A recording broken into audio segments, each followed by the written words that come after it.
You didn't look down at us and say, all these poor urban kids, Lord, they need handouts, they need help, they need all these other things. God, Lord, I reject that in Jesus' name, because as much as a physical need we might have, we have everything we need in you, God. Hey everybody, my name is Zach. I'm a content creator for Illinois Student Ministries. ISM is a family creating a culture of leading ourselves, leading others, giving to missions, and living on mission. These are our stories. Earlier this year, I spent some time with Pastor Joey Silva and the students of Excel Youth in Chicago to hear what they've been doing for Speed the Light. Speed the Light is an organization that provides vehicles and other equipment for missionaries so they can spread the gospel all around the world. And their primary means of raising money is through the work of students. What I often see is that youth pastors will come up with some big number on their own for their youth group to raise for Speed the Light over the course of a year. Like, okay guys, this year our goal is $5,000. This year our goal is $10,000. But that's not what Pastor Joey and Excel did. I would pray about what we were going to give as a ministry, and I'd come back and I'd say, all right, I prayed and we're going to do this much. And I started to think, you know what? No, they need to pray. They need to ask God what God puts on their heart. And instead of me giving them the goal, I want God to give them individually, and whatever that adds up to, then that'll be our corporate goal. And that's what they did while I was with them. Pastor Joey cast vision for what Speed the Light does, and all the students and leaders individually prayed and asked God what He wanted them to do to raise money for Speed the Light. And when they added all those individual numbers together, the total came to $42,519. I was amazed last night because they've never had that much. I think the most we had done in the past where they wrote down came out to like 20,000. So this is more than double. And I was talking to my leadership team about it, and I go, we can look at that and go, well, that's just too much. Or that's not going to happen. And we can be self-defeating. You know, aim for the stars and land in the moon, man. I don't mind if we don't make it, because the results are God's department. Faith is our issue. Faith is where we have to go. And if we can help them have enough faith to believe God can do that and to write it down and say, this is my personal goal, I want to champion that. I want to encourage that. The next day, all the leaders and students of Excel met up to come up with different fundraiser ideas for Speed the Light. They were writing down every idea that they had, talking about how they could raise money and work together. And as you're listening to them talk and hanging out with them, you could just tell how big of a deal Speed the Light is to Excel. But it hasn't always been that way. I do remember at one point talking to my leader at Momentum when we were given the envelope for Speed the Light and saying, what do I do with this? And the response being, just tear it up. And that was when you were a teenager? Mm-hmm. Wow. And so I'm just like, all right, so we just don't do this. I really feel like they just thought, yeah, this just isn't something we're going to ask these kids. They don't have money for that. They don't have the economic status. They don't have the family, stability. And so for a long time, it just wasn't a priority. It wasn't anything that we did. It was like, hey, let everybody else do it. Let the rich suburban church take care of it. And a lot of what began to shift, for me, it was a few things. One, it's, hey, I'm a part of this fellowship. And if I'm going to be a part of the team, I want to run with the team. I want to go with what the team is doing. The other part is God really began to open my eyes to the power of discipleship that we can use when it comes to missional giving. And I realized this isn't just about raising money for somebody's car. This is about discipling generosity in the next generation. So I really wanted these kids to understand, hey, I'm going to work for the Lord. I'm going to give my time. I'm going to sacrifice of who I am to give to a greater mission, one that I might never see the results of, but I know that I'm a part of that mission. And so helping that shift the first year, I think we did the most we'd ever done, which was just about $4,000. Second year, we got to $17,000. The next year, we got to 19. Huge jump. Yeah. But again, I think they just caught the vision. And here's the beauty of it. We didn't do any corporate events, and I don't knock, if you want to do banquets and stuff like that. And I don't knock that. It's just not what we did. Everybody did something individually. I'm Diana, and I made personalized notebooks for people because I had just learned bookbinding in school, and I thought it was really fun. I got to kind of play with the covers that were on the notebooks depending on what themes people wanted. The smaller ones were $10 and the bigger ones were $15, and I raised $150.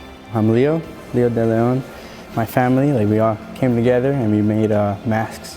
We put the Excel logos on it, and we sold it for $10. It was around $400. My name is Valerie Diaz. My sister and I, we made these keychains.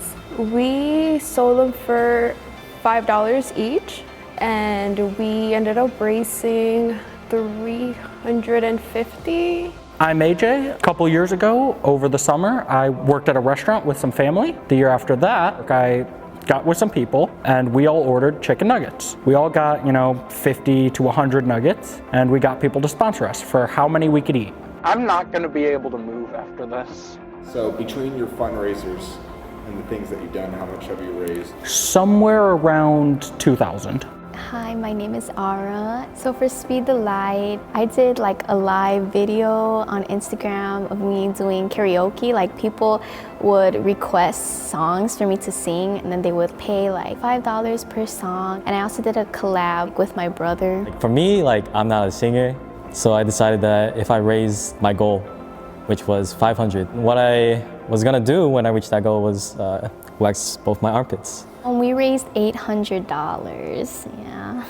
Over the years, Pastor Joey, the other youth leaders, and students of Excel have totally changed the culture of their youth ministry. They went from a culture of not doing much for Speed the Light and missional giving to one where they're given thousands of dollars a year by doing a variety of fundraisers, from stunts like eating dozens of chicken nuggets or services like selling crafts. There's been a change of heart on a corporate level because of the change of heart on the individual level.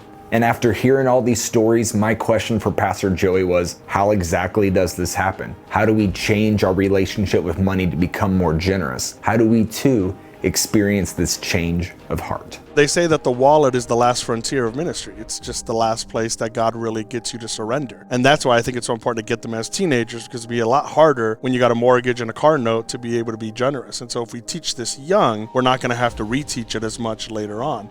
It's funny that you say that, and I had this thought cross my mind, is the wallet is the last frontier because it's viewed as security. It's money is safety net. Money is a key to every door in my life that I could possibly want to open. But if we can raise up a generation that doesn't view money as their security and their foundation, but God, then they'll be more willing to give it away because that's not the thing that's holding them. Well, that's what it is, right? That's why the Bible talks about you can't love God and money. You can't serve two masters. That's literally what we do, is we worship money. We serve money.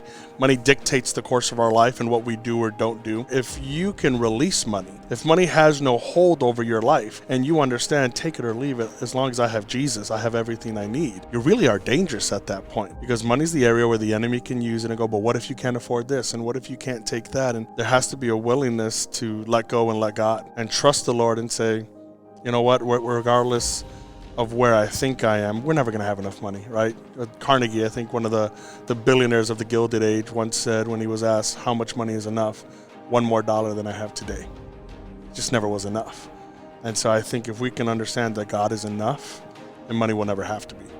And that's what it all comes down to. We have to realize that God is truly enough. He is the one that provides for us, and everything that we own ultimately belongs to Him. So when He asks us to give, we can trust that He's going to take care of us. But that trust only comes from truly knowing Him and His love. If you truly experience Christ and His love for you, you can't help but share it in any way that you can. You'll have the same kind of generous love that He has, the generous love that sacrifices time, energy, and resources. By knowing Him and His love, you'll be inspired to share it to the people at your school, at your work, on your sports team, and the rest of your community. By knowing Him and His love, you'll be inspired to share it by giving money so missionaries have what they need to spread the gospel to all nations. Pastor Joey and the rest of Excel have experienced Christ's love for themselves and are using their passions, talents, and giftings to spread that love all around the world. And my question for you guys is this: what will you do?